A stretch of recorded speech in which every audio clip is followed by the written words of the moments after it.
Okay, ದೇವರ ನಾಮಕ್ಕೆ ಸ್ತೋತ್ರವಾಗಲಿ. ಮತ್ತೊಂದು ಆವರ್ತಿ ನಿಮ್ಮನ್ನು ಸಂಧಿಸಿ ದೇವರ ವಾಕ್ಯವನ್ನು ನಿಮ್ಮೊಟ್ಟಿಗೆ ಹಂಚಿಕೊಳ್ಳುವುದಕ್ಕಾಗಿ ಕರ್ತನು ನಮಗೆ ಮಾಡಿರುವಂಥ ಎಲ್ಲ ಉಪಕಾರಗಳಿಗಾಗಿ ಮೊದಲನೇದಾಗಿ ನಾನು ದೇವರಿಗೆ ವಂದನೆ ಸಲ್ಲಿಸ್ತೇನೆ.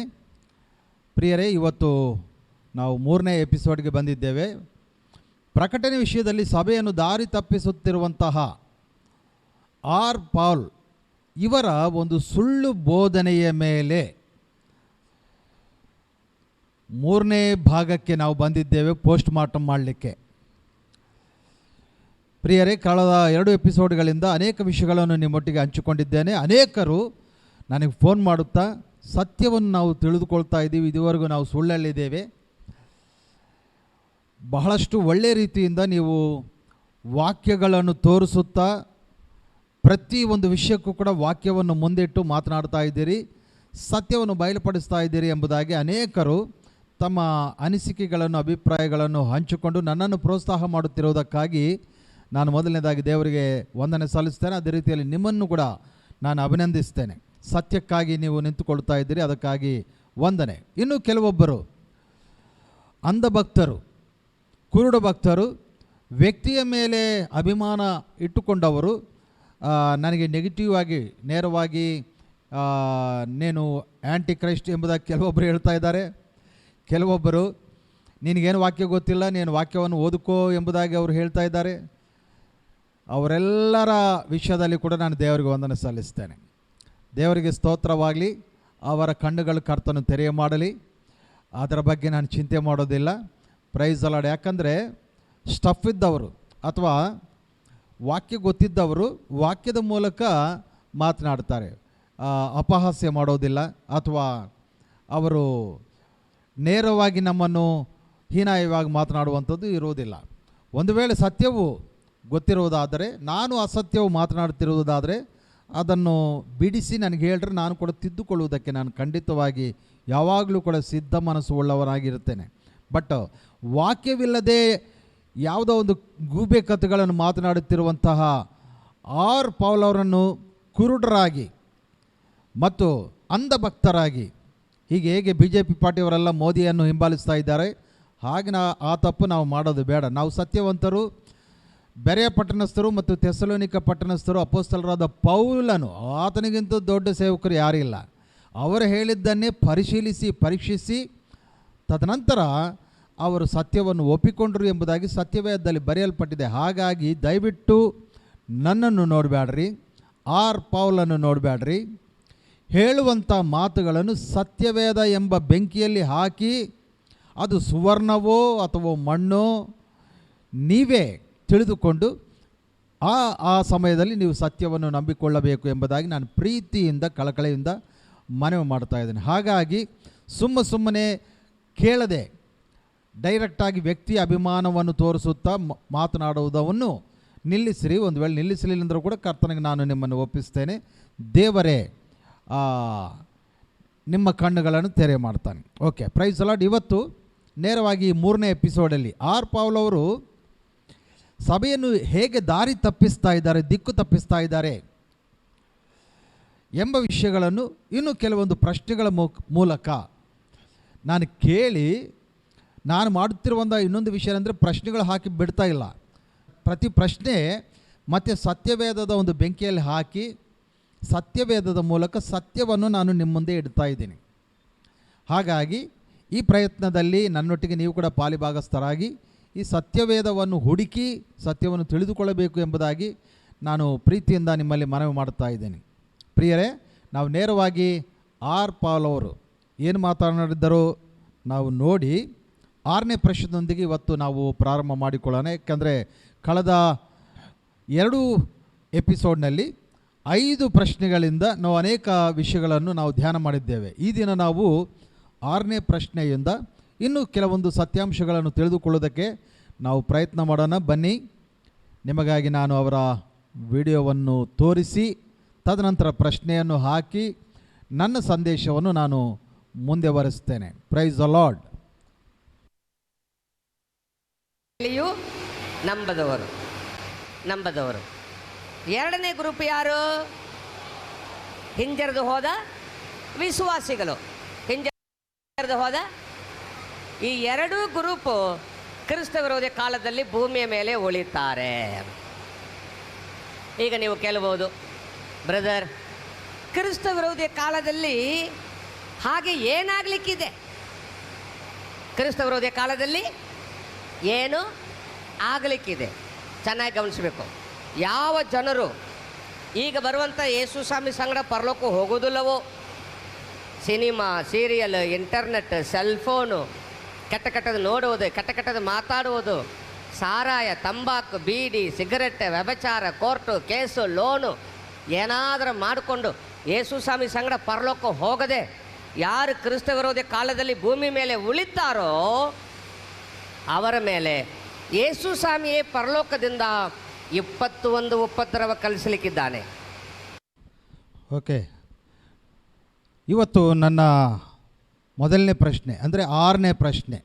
ನಾವು ಸೀರೀಸಲ್ಲಿ ಇದನ್ನು ಓದ್ತಾ ಬರ್ತಾ ಇದ್ದೀವಲ್ಲ, ಹಾಗಾಗಿ 6ನೇ ಪ್ರಶ್ನೆ ಏನೆಂದರೆ, ಅವರು ಹೇಳ್ತಾ ಇದ್ದಾರೆ, ಕ್ರಿಸ್ತನ ಸಭೆ ಎತ್ತಲ್ಪಟ್ಟ ಮೇಲೆ ಸುಳ್ಳು ಕ್ರಿಸ್ತನ ಅಥವಾ ಕ್ರಿಸ್ತ ವಿರೋಧಿಯ ಕಾಲವು 7 ವರ್ಷ ಕಾಲವು ಬರುತ್ತೆ. ಅದರಲ್ಲಿ 2 ಗುಂಪು ಇರುತ್ತೆ. ಒಂದು ನಂಬದೇ ಇರುವಂಥವರು, ಇನ್ನೊಂದು ಗುಂಪು ನಂಬಿಯೂ ಹಿಂಜರಿದು ಹೋದಂಥವ್ರು. ಅಂದರೆ ಕೆಟ್ಟ ಕೆಟ್ಟದಾಗಿ ಮಾತನಾಡಿದವರು, ಕೆಟ್ಟ ಕೆಟ್ಟದಾಗಿ ಸಿನಿಮಾ ನೋಡೋರು, ಕೆಟ್ಟ ಕೆಟ್ಟದಾಗಿ ಈ ಕಾರ್ಯಕ್ರಮಗಳೆಲ್ಲ ಮಾಡುವಂಥವರು. ಅಂದರೆ ಒಂದು ರೀತಿ ಹೇಳಬೇಕಂದ್ರೆ ವೇಸ್ಟ್ ಫೆಲೋಸ್. ಇವರೆಲ್ಲರೂ ಕೂಡ ಲೋಕದಲ್ಲಿ ಉಳಿದು ಬಿಡ್ತಾರೆ. 2 ಗುಂಪು ನಕಲಿ ಕ್ರೈಸ್ತರ ಗುಂಪು, ಇನ್ನೊಂದು ಕ್ರಿಸ್ತನನ್ನು ನಂಬದೇ ಇರುವಂಥ ಗ್ರೂಪು. 2 ಗ್ರೂಪು ಭೂಮಿ ಮೇಲೆ ಉಳಿದು ಬಿಡುತ್ತೆ. ಈ ಉಳಿದಂಥ ಜನರ ಮೇಲೆ ದೇವರು ಪರಲೋಕದಿಂದ 21 ಉಪದ್ರವಗಳನ್ನು ಸುರಿಸ್ತಾನೆ ಎಂಬುದಾಗಿ ಇವರು ಹೇಳ್ತಾ ಇದ್ದಾರೆ. ಮೊದಲನೇದಾಗಿ ನನ್ನ 6ನೇ ಪ್ರಶ್ನೆ ಏನೆಂದರೆ, ಹೀಗಂತೇಳಿ ಸತ್ಯವೇದದಲ್ಲಿ ಎಲ್ಲಿ ಬರೆಯಲ್ಪಟ್ಟಿದೆ? ವಾಕ್ಯ ಆಧಾರವೇನು? 21 ಉಪದ್ರವಗಳನ್ನು ಕರ್ತನು ಭೂಮಿಯ ಮೇಲೆ ಸುರಿಯ ಮಾಡ್ತಾನೆ ಎಂಬುದಾಗಿ ಯಾವ ವಾಕ್ಯ ಆಧಾರದ ಮೇಲೆ ನೀವು ಹೇಳ್ತಾ ಇದ್ದೀರಿ? ಇದು ನನ್ನ 6ನೇ ಪ್ರಶ್ನೆ. ಯಾಕಂದರೆ ಅದು ಅಸತ್ಯವು. ಅದಕ್ಕೆ ವಾಕ್ಯಾಧಾರವು ಯಾವುದೂ ಇಲ್ಲ. ಮುಂಬರುವ ಎಪಿಸೋಡ್ಗಳಲ್ಲಿ ಈ ಎಲ್ಲ ವಿಷಯಗಳು, ನಾನು ಎಷ್ಟು ಉಪದ್ರವಗಳು, ಏನು ಕತೆ, ಅದರ ವಿಷಯದಲ್ಲಿ ಸತ್ಯವೇದವು ಏನು ಹೇಳ್ತಾ ಇದೆ, ಇವೆಲ್ಲ ಕೂಡ ನಾನು ನಿಮ್ಮೊಟ್ಟಿಗೆ ಹಂಚಿಕೊಳ್ತೇನೆ. ಬಟ್ ಇವತ್ತು ಪ್ರಾರಂಭದ ಈ ಪ್ರಶ್ನೆಯಿಂದ ಇನ್ನೊಂದು ಅದ್ಭುತವಾದ ಪ್ರಶ್ನೆಯನ್ನು ನಾನು ನಿಮ್ಮ ಮುಂದೆ ಹಾಕಬೇಕು ಎಂಬುದಾಗಿ ನಾನು ಇಷ್ಟಪಡ್ತಾ ಇದ್ದೀನಿ. ಇದೇ 6ನೇ ಪ್ರಶ್ನೆಯಲ್ಲಿ ವಾಕ್ಯಾನುಸಾರವಾಗಿ ಬನ್ನಿ ವಾಕ್ಯ ನೋಡಿಕೊಳ್ಳೋಣ. ಪ್ರಕಟನ ಪುಸ್ತಕವು 6ನೇ ಅಧ್ಯಾಯ 9ನೇ ವಚನದಿಂದ, ಇವರು ಉಪದ್ರವಗಳಂತ ಹೇಳಿ 7 ಮುದ್ರೆಗಳು, 7 ತುತ್ತರಿಗಳು, 7 ಉಪದ್ರವ ಪಾತ್ರೆಗಳು, ಇವೆಲ್ಲ ಸೇರಿಸಿ ಇವರೇ ಲೆಕ್ಕ ಮಾಡಿಬಿಟ್ಟು ಇವೆಲ್ಲವನ್ನು ಕೂಡ ಒಂದೇ ಪಾತ್ರೆಯಲ್ಲಿಟ್ಟು ಇವೆಲ್ಲ ಉಪದ್ರವಗಳು ಎಂಬ ಟೈಟಲ್ ಇವರು ಕೊಟ್ಟಿದ್ದಾರೆ. ಸತ್ಯವೇದವು ಕೊಟ್ಟಿಲ್ಲ. ಆ ಟೈಟಲ್ ಸತ್ಯವೇದವು ಕೊಟ್ಟಿಲ್ಲ. ಸತ್ಯವೇದವು ಇದರ ವಿಷಯದಲ್ಲಿ ಏನು ಟೈಟಲ್ಸ್ ಕೊಟ್ಟಿದೆಯೋ ಅದು ನಾನು ನಿಮ್ಮ ಮುಂದೆ ಇಡುತ್ತೇನೆ. ಯಾಕೆ ಇವರನ್ನು ನಾನು ಸುಳ್ಳು ಬೋಧನೆಯ ಪೌಲ್ ಎಂಬುದಾಗಿ ಹೇಳ್ತಾ ಇದ್ದೇನೆ ಅಂದರೆ, ನಾವು 2ನೇ ಯೋಹಾನ ಪತ್ರಿಕೆ ನಾವು ನೋಡುವಾಗ ಅಲ್ಲಿ 9, 10, 11ನೇ ವಚನದಲ್ಲಿ ದೇವರು ಪವಿತ್ರಾತ್ಮನು ಒಂದು ಮಾತನ್ನು ಹೇಳ್ತಾ ಇದ್ದಾನೆ. ಈ ಬೋಧೆಯನ್ನು ನಿಮ್ಮ ಬಳಿಗೆ ತರದೆ, ಯಾವ ಬೋಧೆ? ಸತ್ಯವೇದದಲ್ಲಿ ಇರುವಂತಹ ಬೋಧೆ, ಇದನ್ನು ನಿಮ್ಮ ಮುಂದೆ ತರದೆ ಯಾವುದೋ ಒಂದು ಗೂಬೆ ಕಥೆಯನ್ನು ಹೊಸದಾಗಿ ತರುವವನು ಅವನು ನಿಮ್ಮ ಮನೆ ಒಳಗೆ ಸೇರಿಸ್ಕೊಳ್ಬೇಡ್ರಿ. ಯಾಕಂದರೆ ಅವನು ಕಳ್ಳನು ಎಂಬುದಾಗಿ ಸತ್ಯವೇದವು ಹೇಳ್ತಾ ಇದೆ. ಅಲ್ಲಿ ಕಳ್ಳನು ಎಂಬುದಾಗಿ ಇಲ್ಲ, ಬಟ್ ನಾನು ಹೇಳ್ತಾ ಇದ್ದೀನಿ, ಅವ್ನು ನಿಮ್ಮ ಮನೆ ಒಳಗೆ ಸೇರಿಸ್ಕೊಳ್ಬೇಡ್ರಿ ಅಂದರೆ ಅವನು ಬೇರೆ ಬೋಧೆಯನ್ನು ತರ್ತಾ ಇದ್ದಾನೆ, ಬೇರೆ ಸಂದೇಶವನ್ನು ತರ್ತಾ ಇದ್ದಾನೆ. ಸತ್ಯವೇದದಲ್ಲಿ ಇಲ್ಲದೇ ಇರುವಂತಹ ಮಾತುಗಳನ್ನು ಮಾತನಾಡುವವನೇ ಸುಳ್ಳು ಬೋಧಕ. ಸತ್ಯವೇದದ ವಿಷಯಗಳನ್ನು ತೆಗೆದು ಬೇರೆ ಕಲ್ಪನೆಗಳನ್ನು ಮಾತನಾಡುವವನೇ ಸುಳ್ಳು ಬೋಧಕ. ಹಾಗಾಗಿ ಅಲ್ಲಿ ಬರೆಯಲ್ಪಟ್ಟಿದೆ ಪತ್ರಿಕೆಯಲ್ಲಿ, ಅವನಿಗೆ ಕನಿಷ್ಠ 1ನೇ ವಚನವನ್ನು ಕೂಡ ನೀವು ಹೇಳಬೇಡ್ರಿ. ಎಷ್ಟು ಸೀರಿಯಸ್ ನೋಡಿದ್ರ?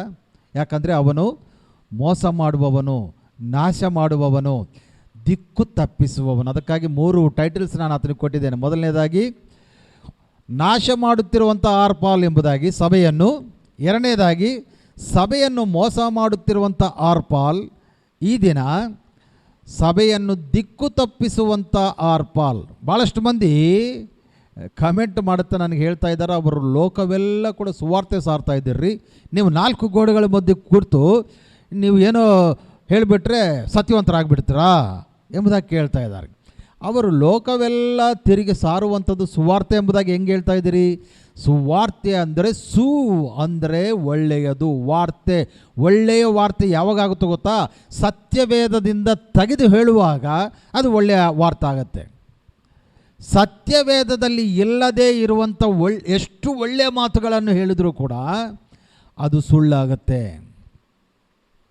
ಹಾಗಾಗಿ ಪ್ರಿಯರೇ, ನಾವು ಸತ್ಯವೇದದಲ್ಲಿ ಇರುವಂಥ ಮಾತುಗಳನ್ನೇ ನಾವು ಗಟ್ಟಿಯಾಗಿ ಹಿಡಿದುಕೊಳ್ಳೋಣ.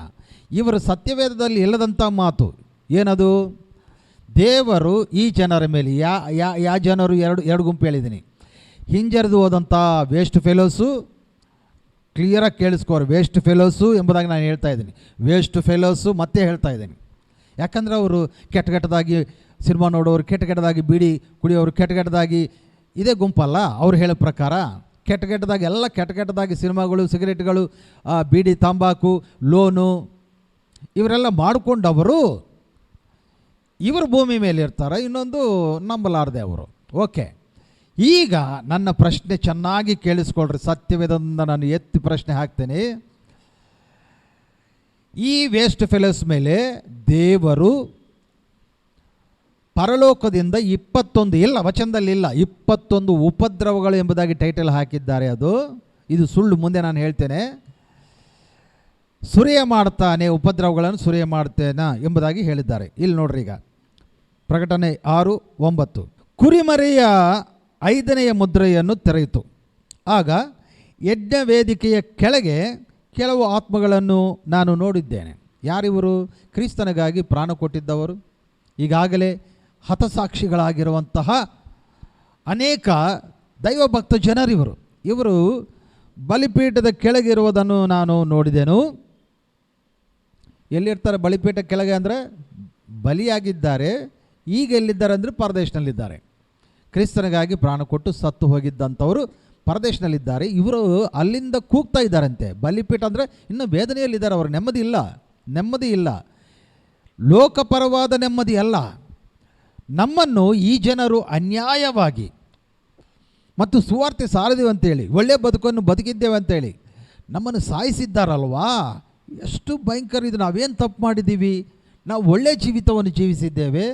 ಒಳ್ಳೆಯ ಜೀವಿತದಲ್ಲಿ ನೀವು ಇರಬೇಕು ಎಂಬುದಾಗಿ ಸಾರಿದ್ದೇವೆ. ನೀವೆಲ್ಲರೂ ಪರಲೋಕಕ್ಕೆ ಹೋಗಬೇಕು ಎಂಬುದಾಗಿ ನಾವು ಈ ಲೋಕದಲ್ಲಿ ನಮ್ಮ ಕುಟುಂಬಗಳನ್ನು, ನಮ್ಮನ್ನು ತ್ಯಾಗ ಮಾಡಿಕೊಂಡು, ನಮ್ಮ ಜೀವಿತಗಳನ್ನು ತ್ಯಾಗ ಮಾಡಿಕೊಂಡು, ಕಷ್ಟ ನಷ್ಟ ಸಂಕಷ್ಟಗಳನ್ನು ಅನುಭವಿಸಿ ನಿಮಗೆ ಸುವಾರ್ತೆ ಸಾರಿದೀವಲ್ಲ.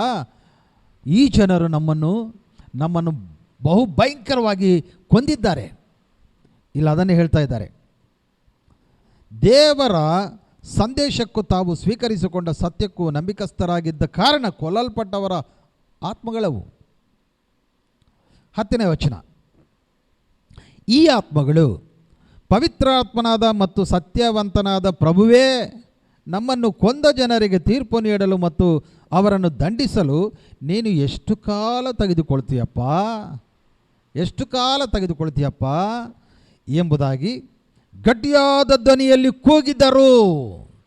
ಸತ್ತ ಈ ಆತ್ಮಗಳು ಕರ್ತನೊಟ್ಟಿಗೆ ಕೂಗ್ತಾ ಇದ್ದಾರೆ. ಕರ್ತನೇ, ಇನ್ನೂ ಯಾಕಪ್ಪ ನಮಗೆ ಪರಿಹಾರ ಸಿಗ್ತಾ ಇಲ್ಲ, ನಮಗೆ ಆಗಿರುವಂಥ ಅನ್ಯಾಯಕ್ಕೆ ಇನ್ನೂ ನ್ಯಾಯವು ಸಿಗ್ತಾ ಇಲ್ಲ ಎಂಬುದಾಗಿ ಕೂಗ್ತಾ ಇದ್ದಾರೆ. ಸಮಯ ನೋಟ್ ಮಾಡಿರಿ. ಎಲ್ಲಿ? 5ನೇ ಉಪದ್ರವ ಅಂತ ಇವರು ಹೇಳ್ತಾ ಇದ್ದಾರೆ ನೋಡ್ರಿ. ಇಲ್ಲ, 5ನೇ ಮುದ್ರೆ, ಅದು ಉಪದ್ರವ ಅಲ್ಲ. ಆಮೇಲೆ ಹೇಳ್ತೀನಿ ನಾನು ಅದು ಏನಂತೇಳಿ. ಈ 5ನೇ ಮುದ್ರೆ ತೆರೆಯಲ್ಪಡುವಾಗ ಅಂದರೆ 5ನೇ ಉಪದ್ರವ, ಇವರ ಲ್ಯಾಂಗ್ವೇಜ್ ಪ್ರಕಾರ 5ನೇ ಉಪದ್ರವ ಸುರಿಯ ಮಾಡುವಂಥ ಸಮಯದಲ್ಲಿ ಸಭೆ ಎಲ್ಲಿರಬೇಕು? ಇವರು ಹೇಳಿದ ಪ್ರಕಾರ ಈಗ ಆಗಲೇ ಸತ್ತವರು ಎದ್ದು ನಾವು ಮಾರ್ಪಾಟಾಗಿ ನಾವು ಮಧ್ಯಾಕಾಶದಲ್ಲಿ ಇರಬೇಕು ತಾನೇ. ಬಟ್ ಇನ್ನೂ ಇವರು ಬಲಿಪೀಠದ ಕೆಳಗೆ ಇದ್ದುಕೊಂಡು ಅಪ್ಪ ಎಂಬುದಾಗಿ ಕೂಗ್ತಾ ಇದ್ದಾರೆ. ಇದೆಂಥ ಉಪದ್ರವ, ಇದೆಂಥ ಉಪದ್ರವ ಪ್ರಿಯರೇ. ಅಲ್ಲಿ ಇನ್ನೂ ಎತ್ತಲ್ಪಡುವಂಥ ಕಾರ್ಯವು ಆಗಲಿಲ್ಲ. 5ನೇ ಮುದ್ರೆ ತೆರೆಯಲ್ಪಡುವಂಥ ಸಮಯದಲ್ಲಿ ಇನ್ನೂ ಸಭೆಯು ಎತ್ತಲ್ಪಡುವಂಥ ಕಾರ್ಯವಾಗಲಿಲ್ಲ. ಸಭೆಯು ಸತ್ತವರು ಮತ್ತು ಬದುಕಿದ್ದವರು ಇಬ್ಬರೂ ಸೇರಿ ಮಧ್ಯಾಕಾಶಕ್ಕೆ ಕ್ರಿಸ್ತನನ್ನು ಎದುರುಗೊಳ್ಳಲು ಎತ್ತಲ್ಪಡ್ತಾರೆ. ಬಟ್ ಇವರು ಹೇಳಿದರು ಉಪದ್ರವ ಕಾಲಕ್ಕಿಂತ ಮುಂಚಿತವಾಗಿ, ಅಂದರೆ 7 ಇಯರ್ಸ್ಗಿಂತ ಬಿಫೋರ್ ಇವರು ಎತ್ತಲ್ಪಡ್ತಾರೆ. ಎತ್ತಲ್ಪಟ್ಟ ಇವರು ಮತ್ತೆ ತಿರುಗಾವರ್ತಿ ಕರ್ತನೇ ಇನ್ನು ಎಷ್ಟು ಕಾಲ ತೆಗೆದುಕೊಳ್ಳುತ್ತೀಯಪ್ಪ ಎಂಬುದಾಗಿ ಹೇಗೆ ಕೇಳ್ತಾರೆ. ಕೆಲವೊಬ್ಬರು ಹೇಳ್ಬೋದು, ಸತ್ತವರು ಅವರು ಆಗಿರುವಂಥ ನೋವಿಗಾಗಿ ಕ್ರಿಸ್ತನನ್ನು ಡೈರೆಕ್ಟ್ ಸಂಧಿಸ್ತಾರಲ್ಲ ಅವಾಗ ಕ್ರಿಸ್ತನೊಟ್ಟಿಗೆ ಅವರ ಬಾಧೆಯನ್ನು ಹೇಳ್ಕೊಳ್ತಾ ಇದ್ದಾರೆ. ನಮಗಿನ್ನೂ ಈ ಯಾರು ನಮ್ಮನ್ನು ಕೊಲ್ಲಿದ್ದಾರೋ ಅವ್ರಿಗೆ ಇನ್ನೂ ತೀರ್ಪು ಮಾಡಿಲ್ಲಪ್ಪ, ಏನಪ್ಪ ನೀನು ಇನ್ನು ಎಷ್ಟು ಸಮಯ ತೆಗೆದುಕೊಳ್ಳುತ್ತೀಯಪ್ಪ ಎಂಬುದಾಗಿ ಹೇಳಿದ್ದಾರೇನೋ ಎಂಬುದಾಗಿ ಕೆಲವೊಬ್ಬರು ಹೇಳಬಹುದು. ನಾನು ನನ್ನ ಮುಂದೆ ಎಲ್ಲ ಪ್ರಶ್ನೆಗಳನ್ನು ನೋಡಿಕೊಂಡೇ ನಾನು ಉತ್ತರಕ್ಕೆ ಇಳಿತೇನೆ. ನೀವು ಹಾಕುವಂಥ ಎಲ್ಲ ಪ್ರಶ್ನೆಗಳನ್ನು ನಾನು ಮೊದಲನೇದಾಗಿ ನನಗೆ ಹಾಕ್ಕೊಳ್ತೇನೆ, ಎಂಥ ಪ್ರಶ್ನೆಗಳು ಬರ್ತವೆ ಎಂಬುದಾಗಿ. ತದನಂತರ ಸತ್ಯವೇದದ ಮುಖಾಂತರ ನಾನು ಉತ್ತರ ಹೇಳ್ತೇನೆ. ಈಗ ನೋಡ್ರಿ, ಮುಖ್ಯವಾದದ್ದು 11ನೇ ವಚನ ಬಹಳ ಪ್ರಾಮುಖ್ಯವಾದದ್ದು. ಆ ಆತ್ಮಗಳಲ್ಲಿ ಪ್ರತಿಯೊಂದಕ್ಕೂ ಒಂದೊಂದು ಬಿಳಿ ನಿಲುವಂಗಿಯನ್ನು ಕೊಡಲಾಯಿತು. ಇನ್ನೂ ಸ್ವಲ್ಪ ಕಾಲ ಕಾಯುವಂತೆ ಅವುಗಳಿಗೆ ತಿಳಿಸಲಾಯಿತು. ಅವರ ಸಹೋದರರಲ್ಲಿ, ಚೆನ್ನಾಗಿ ಕೇಳಿಸ್ಕೊಳ್ರಿ, ಅವರ ಸಹೋದರರಲ್ಲಿ ಕೆಲವರು ಇನ್ನೂ ಕ್ರಿಸ್ತನ ಸೇವೆಯಲ್ಲಿದ್ದಾರೆ. ಸಹೋದರರು ಯಾರ ಸಹೋದರರು? ಕ್ರಿಸ್ತನಿಗಾಗಿ ಪ್ರಾಣ ಕೊಟ್ಟಂಥವ ಆ ಸಹೋದರರು, ಅವರ ಸಹೋದರರು ಅಂದರೆ ಕ್ರಿಸ್ತನಲ್ಲಿದ್ದವರು ಇಸ್ರಾಯೇಲ್ರಲ್ಲ. ಇದು ಮಿಕ್ಸ್ ಮಾಡಬೇಡ್ರಿ. ಇಸ್ರಾಯೇಲ್ರು ಇಂದಿಗೂ ಕೂಡ ಕ್ರಿಸ್ತನನ್ನು ನಂಬಿಲ್ಲ. ಅವರು ಕೊನೆಯ 7 ವರ್ಷಗಳ ಕೊನೆಯ ಸಮಯದಲ್ಲಿವರೆಗೂ ಅವರು ಕ್ರಿಸ್ತನನ್ನು ನಂಬುವುದಿಲ್ಲ. ಜಕರಿಯ ಪುಸ್ತಕದಲ್ಲಿ ಆ ಸಂಗತಿಗಳು ಬರೆಯಲ್ಪಟ್ಟಿದ್ದ. ಮುಂದಿನ ತರಗತಿಗಳಲ್ಲಿ ಆ ವಿಷಯಗಳನ್ನು ನಾನು ಹಂಚಿಕೊಳ್ಳುತ್ತೇನೆ. ಸದ್ಯಕ್ಕೆ ಇಲ್ಲಿ ಬರೆಯಲ್ಪಟ್ಟಿರುವಂಥ ಮಾತುಗಳ ಪ್ರಕಾರ ಇನ್ನು ಸ್ವಲ್ಪ ಸಮಯ ಕಾಯಿರಿ. ಅವರ ಸಹೋದರರಲ್ಲಿ ಕೆಲವರು ಇನ್ನೂ ಕ್ರಿಸ್ತನ ಸೇವೆಯಲ್ಲಿದ್ದಾರೆ. ಅವರು ಕೊಲ್ಲಲ್ಪಡಬೇಕು.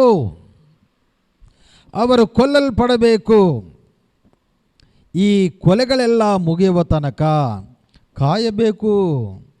ಆ ಆತ್ಮಗಳಿಗೆ ಹೇಳಲಾಯಿತು. ತೆಲುಗುದಲ್ಲಿ ತುಂಬ ಚೆನ್ನಾಗಿದೆ ನೋಡ್ರಿ. మరియు వారి వలనే చంపబడబో వారి సహదాసుల యొక్క సహోదరుల యొక్క లెక్క పూర్తియాగు వరకు, ಲೆಕ್ಕ ಸಂಪೂರ್ತಿಯಾಗುವವರೆಗೂ ಒಂದು ಲೆಕ್ಕ ಇದೆ ಅಂತೆ. ಕೊಳ್ಳಲ್ಪಡುವಂಥವರ ಲೆಕ್ಕ ಇದೆ ಅಂತೆ. ಆ ಲೆಕ್ಕ ಸಂಪೂರ್ತಿಯಾಗುವವರೆಗೂ ಇನ್ನೂ ಸ್ವಲ್ಪ ನೀವು ವಿಶ್ರಾಂತಿ, ಎಲ್ಲಿ ವಿಶ್ರಾಂತಿ? ಪರದೇಶನಲ್ಲಿ ನೀವು ಇನ್ನೂ ವಿಶ್ರಾಂತಿ ತೆಗೆದುಕೊಳ್ಳಬೇಕು. ಬಿಳಿ ವಸ್ತ್ರ ಕೊಡುವುದಂದರೆ ಸ್ವಾಂತನ ಹೇಳುವಂಥದ್ದು. ಅವರನ್ನ ನೀವು ಇನ್ನೂ ಸ್ವಲ್ಪ ತಡ್ಕೊಳ್ರಿ, ಖಂಡಿತವಾಗಿ ನಾನು ಎಲ್ಲವನ್ನು ಮಾಡುತ್ತೇನೆ, ನಾನು ಸತ್ಯವಂತನಾಗಿದ್ದೇನೆ, ನೀತಿವಂತನಾಗಿದ್ದೇನೆ, ಸರ್ವವನ್ನು ಬಲ್ಲವನಾಗಿದ್ದೇನೆ, ನ್ಯಾಯಾಧೀಶನಾಗಿದ್ದೇನೆ, ಖಂಡಿತವಾಗಿ ನಿಮಗೆ ನ್ಯಾಯ ಸಿಗುತ್ತೆ ಎಂಬ ವಚನಗಳೊಂದಿಗೆ ಅವರ ಕಣ್ಣೀರನ್ನು ಒರೆಸುವಂಥದ್ದು. ಅದಾದ ನಂತರ ಇನ್ನೂ ಸ್ವಲ್ಪ ಲೆಕ್ಕ ಇದೆ, ನಿಮ್ಮ ಹಾಗೆ ಸಾಯುವಂಥವರ ಲೆಕ್ಕ ಇದೆ ಎಂಬುದಾಗಿ ಕರ್ತನು ಇಲ್ಲಿ ಹೇಳ್ತಾ ಇದ್ದಾನೆ. ಈಗ ನನ್ನ ಪ್ರಶ್ನೆ, ಈ ವೇಸ್ಟ್ ಫೆಲೋಸ್ ಮತ್ತೆ ಕರ್ತನನ್ನು ನಂಬಿಕೊಂಡು ಸಾಯ್ತಾರ? ಕೆಟ್ಟದಾಗಿ ಬಿಡಿಸು ಕುಡಿಯೋರು, ಕೆಟ್ಟದಾಗಿ ಸಿನಿಮಾ ನೋಡುವಂಥವರು, ಕೆಟ್ಟದಾಗಿ ಎಲ್ಲ ಮಾಡುವಂಥವರು, ಇವರು ಕ್ರಿಸ್ತನಿಗಾಗಿ ಪ್ರಾಣ ಕೊಡ್ತಾರ? ಹೆಂಗೆ ಸಾಧ್ಯ ಅದು? ಅಂದರೆ ಎತ್ತಲ್ಪಡುವಿಕೆ ಇನ್ನೊಂದಿದೆನಾ? ಈಗಾಗಲೇ ಸಭೆ ಎತ್ತಲ್ಪಡಿದೆ ಮತ್ತು ಕ್ರಿಸ್ತನಿಗಾಗಿ ಪ್ರಾಣ ಕೊಡುವಂಥ ಇನ್ನೂ ಕೆಲವೊಬ್ಬ ದಾಸರು ಭೂಮಿಯ ಮೇಲೆ ವೇಸ್ಟ್ ಫೆಲೋಸ್ ಆಗಿ ನಿಂತುಕೊಂಡು ಅವರು ಯಾವಾಗ ರಕ್ಷಣೆ ಹೊಂದಿಕೊಳ್ಳುತ್ತಾರೆ? ಅವರು ಯಾವಾಗ ಕ್ರಿಸ್ತನಿಗಾಗಿ ಪ್ರಾಣ ಕೊಡ್ತಾರೆ?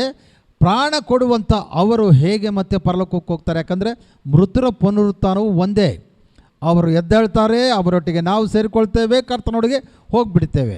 ಮತ್ತೆ ತಿರುಗಾವರ್ತಿ ಸಾಯುವವರು ಅವರು ಎಲ್ಲಿಂದ ಎತ್ತಲ್ಪಡ್ತಾರೆ ಅಂದರೆ ಅದು ಎರಡನೇ ಸಲ ಅವರು ಒಂದು ವೇಳೆ ಎತ್ತಲ್ಪಡುವುದೇ ಆದರೆ 2 ತುತ್ತೂರಿಗಳು ಊದಲ್ಪಡಬೇಕು. ಕಡೆ ತುತ್ತೂರಿಗಳು 2 ಊದಲ್ಪಡಬೇಕು.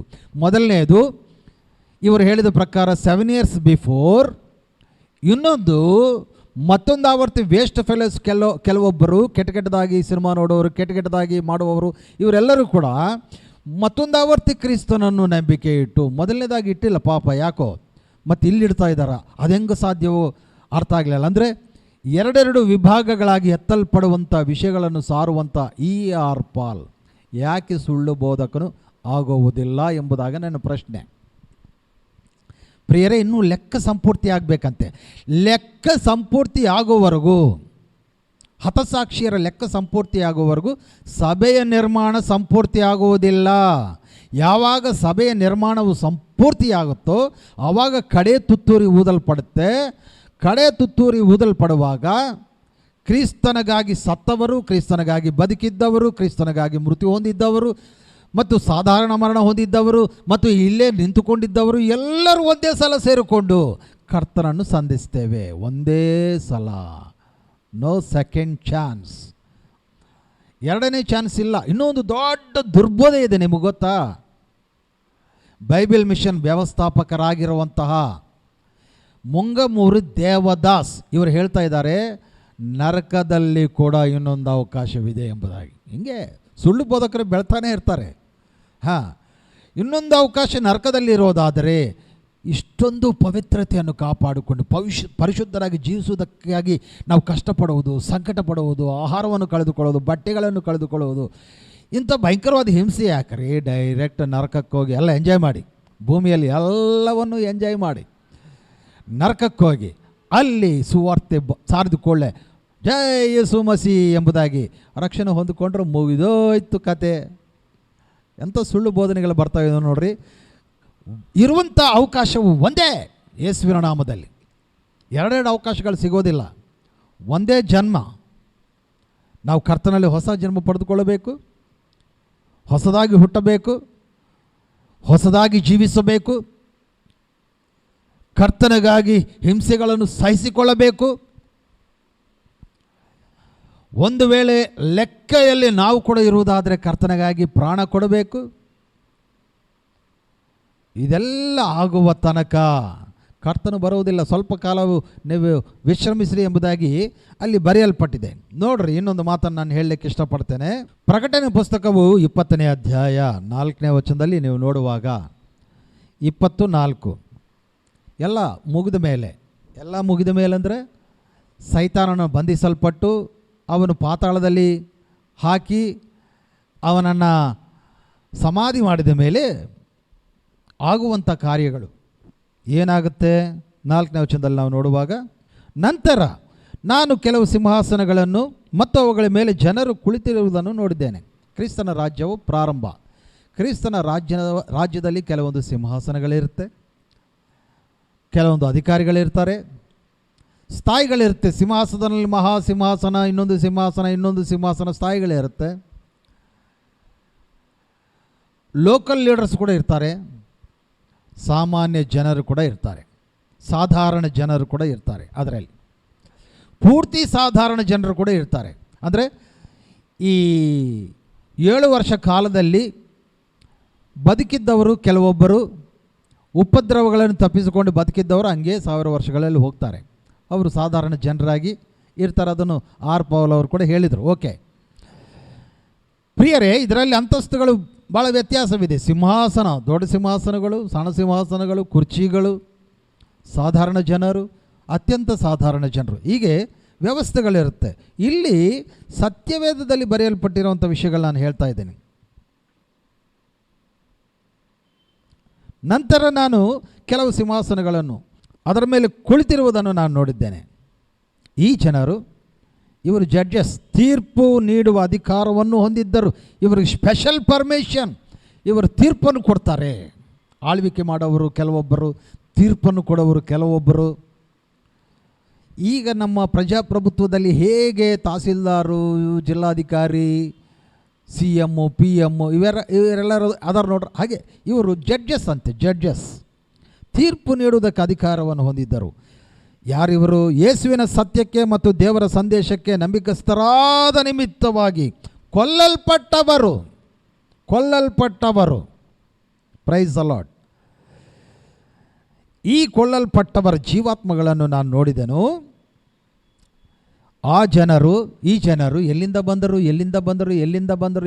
ಬಂದರಂದರೆ ಸಭೆಯು ಎತ್ತಲ್ಪಟ್ಟ ಮೇಲೆ ಉಳಿದಿರುವಂಥ ವೇಸ್ಟ್ ಫೆಲೋಸ್ ಯಾರದಾರ ನೋಡ್ರಿ. ಇವರು ಹೇಳಿದ ಪ್ರಕಾರ, ನಾನು ಹೇಳೋದಲ್ಲದು, ತಪ್ಪು ತಿಳ್ಕೊಬೇಡ್ರಿ. ಯಾಕಂದರೆ ಕೆಟ್ಟಗಡ್ದಾಗಿ ಲೋನ್ ತಗೊಳ್ಳೋರು ಅಂತ ಹೇಳ್ತಾ ಇದ್ದಾರಲ್ಲ ಅವರು. ಇಲ್ಲಿ ನೋಡ್ರಿ, ಆ ಜನರು ಕೆಟ್ಟಗಡ್ದಾಗಿ ಇರುವಂಥವರು ಮೃಗವನ್ನಾಗಲಿ ಅದರ ವಿಗ್ರಹವನ್ನಾಗಲಿ ಆರಾಧಿಸಲಿಲ್ಲ. Praise the Lord. ದೇವರಿಗೆ ಸ್ತೋತ್ರ. ಈ ಜನರು ತಮ್ಮ ಹಣೆಯ ಮೇಲಾಗಲಿ ಕೈಗಳ ಮೇಲೆ ಆಗಲಿ ಮೃಗದ ಗುರುತನ್ನು ಹಾಕಿಸಿಕೊಂಡಿರಲಿಲ್ಲ. ಆ ಜನರು ಮತ್ತೆ ಜೀವನವನ್ನು ಪಡೆದುಕೊಂಡು ಕ್ರಿಸ್ತನೊಂದಿಗೆ 1000 ವರ್ಷ ಆಳ್ವಿಕೆ ಮಾಡಿದರು. Price the Lord. ದೇವರಿಗೆ ಸ್ತೋತ್ರ ಉಂಟಾಗಲಿ. ಹಲ್ಲೆಲೂಯ. ಅದಕ್ಕೆ 5ನೇ ಮುದ್ರೆ ತೆರೆಯುವಾಗ ಸ್ವಾಮಿ ಹೇಳ್ತಾನೆ, ಇನ್ನು ಸ್ವಲ್ಪ ತಾಳ್ಮೆ, ನೀವು ಆಳ್ವಿಕೆಗೆ ಬರ್ತಾರೆ. ನಿಮ್ಮ ಹಾಗೆ ಇನ್ನೊಂದು ಲೆಕ್ಕ ಇದೆ, ಸಂಪೂರ್ತಿ ಆಗಬೇಕದು. ಅದು ಈ ಕ್ರಿಸ್ತ ವಿರೋಧಿಯ ಆ 3.5 ವರ್ಷ ಕಾಲದಲ್ಲಿ ಅವರಿದ್ದುಕೊಂಡು ಕೆಲವೊಬ್ಬರು ಇನ್ನು ಆ ಲೆಕ್ಕ ಸಂಪೂರ್ತಿ ಆಗುವ ಹಾಗೆ ತಮ್ಮ ಪ್ರಾಣವನ್ನು ಕೊಡೋರು ಅದಾರೆ. ಅವರು ಹೆಣೆಯ ಮೇಲೆ ಮುದ್ರೆಯನ್ನು ಹಾಕಿಸ್ಕೊಳ್ಳೋದಿಲ್ಲ, ನಂಬಿಕಸ್ಥರಾಗಿರ್ತಾರೆ. ವೇಸ್ಟ್ ಫೆಲೋಸ್ ಅಲ್ಲ ಇವರ ನಂಬಿಕಸ್ಥರಾಗಿ ಕರ್ತನೆಗಾಗಿ ಪ್ರಾಣವನ್ನು ಕೊಡ್ತಾರೆ. ಮುದ್ರೆ ಹಾಕ್ಸ್ಕೊ ಅಂದರೆ ಇಲ್ಲ, ನಾವು ಕರ್ತನೆಗಾಗಿ ನಿಂತುಕೊಳ್ಳುತ್ತೇವೆ ಎಂಬುದಾಗಿ ಹೇಳ್ತಾರೆ. ಯಾರಿವರು ಎಂಬುದಾಗಿ ನಾವು ನೋಡುವಾಗ ಆರ್ ಪೌಲ್ ಅವರು ಹೇಳಿದ ಪ್ರಕಾರ ಕೆಟ್ಟಗೆಟ್ಟದಾಗಿ ಸಿನಿಮಾ ನೋಡೋರು, ಕೆಟ್ಟಗೆಟ್ಟದಾಗಿ ಬೀಡಿ ಮಾತಿಗೆ ಹೇಳಿದರೆ ಒಂದು ವೇಳೆ ನಿಮಗೆ ತಮಾಷೆಯಾಗಿ ಇರ್ಬೋದು. ನಾನು ನಿಮ್ಮ ಮೈಂಡ್ನಲ್ಲಿ ಇದು ಹೋಗುತ್ತೆ ಅಂತೇಳಿ ನಾನು ಮತ್ತೆ ನಾನು ಹೇಳ್ತಾ ಇದ್ದೇನೆ. ಇವರು ಕ್ರಿಸ್ತನಿಗಾಗಿ ನಿಂತುಕೊಳ್ಳುತ್ತಾರಂತೆ, ಆಗ ಅವರು ಕೊಲ್ಲಲ್ಪಡ್ತಾರಂತೆ. ಇವರು ಸಿಂಹಾಸನಗಳ ಮೇಲೆ ಹೇಗೆ ಬರ್ತಾರೆ? ಎತ್ತಲ್ಪಡದ ಹಾಗೆ ಇವರು ಸಿಂಹಾಸನಗಳ ಮೇಲೆ ಹೇಗೆ ಬರ್ತಾರೆ? ನಾವು ಮೊದಲನೇದಾಗಿ ಎತ್ತಲ್ಪಟ್ಟಿವಿ ಅವರು ಹೇಳಿದ ಪ್ರಕಾರ. ಈಗ ನಡಕ ಮತ್ತೆ ಎಲ್ಲಿ ಎತ್ತಲ್ಪಟ್ಟಿದ್ದಾರೆ ಎಂಬುದಾಗಿ ಎಲ್ಲಿ ವಾಕ್ಯದಲ್ಲಿ ಬರೆಯಲ್ಪಟ್ಟಿದೆ? ಒಂದೇ ಎತ್ತಲ್ಪಡುವಿಕೆ, ಎರಡನೇ ಎತ್ತಲ್ಪಡುವಿಕೆ ಇಲ್ಲ. Price the lord. ಒಂದೇ ತುತ್ತೂರಿ, ಕಡೆ ತುತ್ತೂರಿ. ಅದು ಪ್ರಕಟಣಾ ಗ್ರಂಥದಲ್ಲಿ ಬರೆಯಲ್ಪಟ್ಟಿದೆ. 7 ತುತ್ತೂರಿಗಳಲ್ಲಿ ಕಡೆ ತುತ್ತೂರಿ ಒಂದು ಊದಲ್ಪಡುವಾಗ ಏನು ಸಂಭವಿಸುತ್ತೆ ಎಂಬುದಾಗಿ ಕೂಡ ನಾವು ಮುಂದೆ ನಾವು ಅದನ್ನು ಧ್ಯಾನ ಮಾಡೋಣ.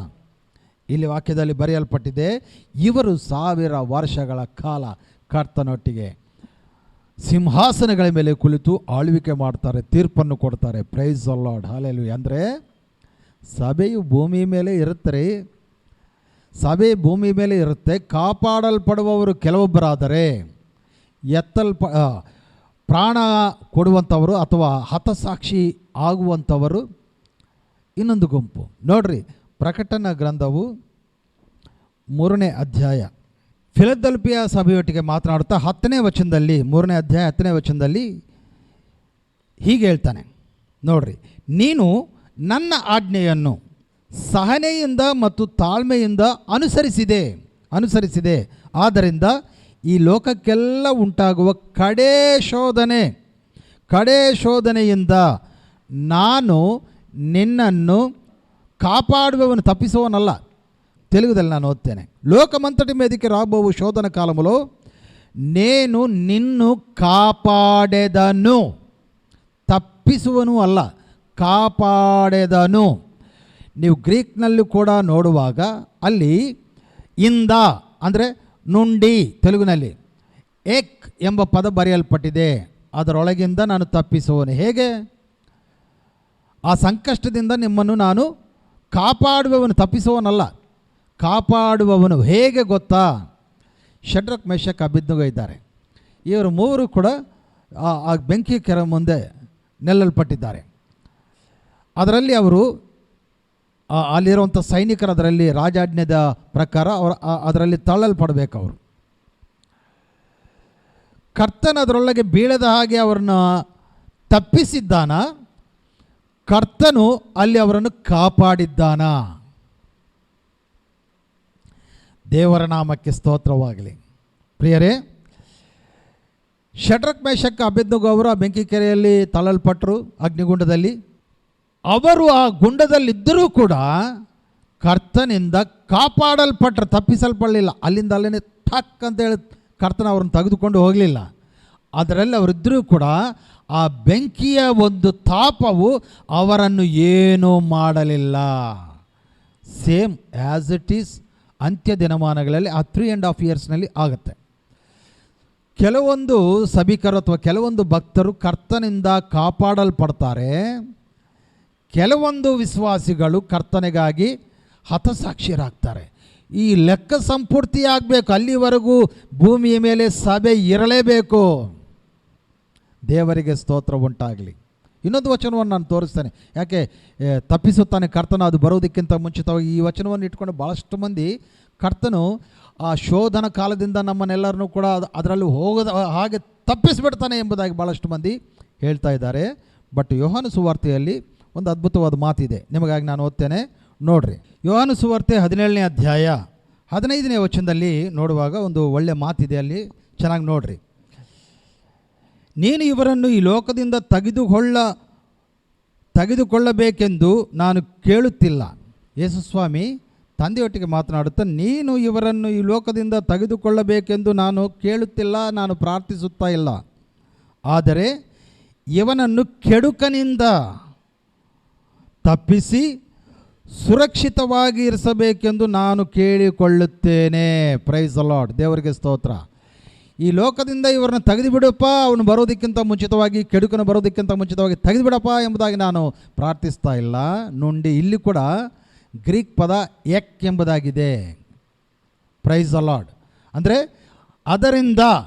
ಎದರಿಂದ ಆ ಶ್ರಮೆಯಿಂದ ತಪ್ಪಿಸೋದಲ್ಲ, ಕಾಪಾಡುವಂಥದ್ದು ಆಗತ್ತೆ.